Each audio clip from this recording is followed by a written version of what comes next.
שלום לכם, אני מירי, www.art.miרי.com. אני רוצה לאחל לכם שנה טובה, שנה שמחה, יצירתית ומאושרת. כמו שאתם רואים, אני מתחילה את הציור החדש הזה שלי במריחה של צבע צהוב, שיכסה בהמשך את כל הבד, מפני שאני יודעת שהצבע הצהוב שנמצא בתחתית, מתחת לציור, הוא מקרין הרבה אור, הרבה אנרגיה, ונותן הרבה מאוד משמעות של שמחה ושל אור לציור. ואני כך נוהגת להתחיל הרבה מאוד מהציורים שלי.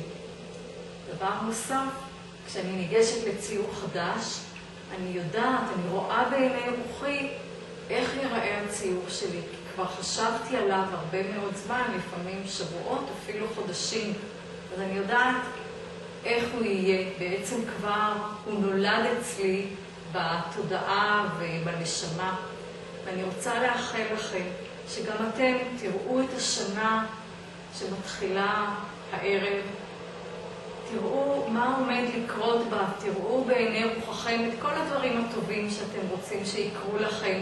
ואני בטוחה שהדבר הזה יגרום להם להבשיל ולהתממש, כמו שהציור הזה עומד להיות ציור שלם ומלא ממש בקרוב, כמו יקרא בו יקלה. זהו הנושא הבא שבו אני אעסוק. אז שנה טובה.